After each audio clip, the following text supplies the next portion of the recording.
Good morning everyone. আশা করি সকলেই ভালো আছেন এবং সুখে আছেন। আজকে যে জিনিসটি নিয়ে আলোচনা করব সেটি প্রতিনিয়তই কারো না কারো বাড়িতে হয়ে থাকে। যেমন ধরুন স্বামী স্ত্রীর ব্যাপার। স্বামী স্ত্রী সংসার করছেন, স্বামী মতের মিল হচ্ছে না, স্বামীর সাথে মতের মিল হচ্ছে না, স্বামী মদ্যপান করছে, আপনার কথা শুনছে না।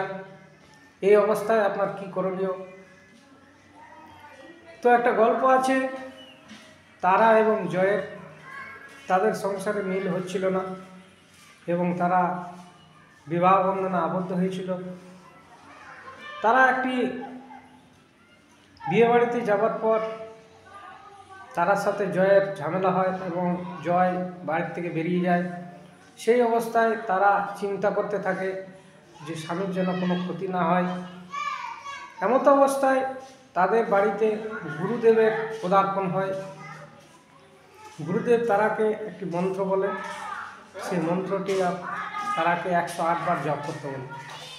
পরের দিন এই মন্ত্র জপ করার ফলে জয় তার স্বামী বাড়িতে ফিরে আসে এবং তার কাছে অনুশোচনা করে, ক্ষমা প্রার্থনা করে যে আমার ভুল হয়ে গেছে। তারা চিন্তা করে যে এইসব হলো কী করে। গুরুদেবকে গিয়ে জিজ্ঞেস করে। গুরুদেব বলে সবই এই মন্ত্র জপের ফলে হচ্ছে। তাই এই মন্ত্র তোমরা দুজনেই অবশ্যই জপ করো 108 বার। তো মন্ত্রটি হচ্ছে মহামন্ত্র শ্রীকৃষ্ণের। মন্ত্রটি আপনারা রোজ সকালে 108 বার পাঠ করুন, যাদের এই অশান্তি ও কলহ হচ্ছে। মন্ত্রটি হচ্ছে কৃষ্ণায় বাসুদেবায় হরয়ে পরমাত্মনে প্রণত ক্লেশনাশায় গোবিন্দায় নমো নমঃ।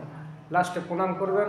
হে কৃষ্ণ করুণা সিন্ধু দীনবন্ধু জগৎপতে গোপেশ গোপিকা কান্ত রাধাকান্ত নমস্তুতে।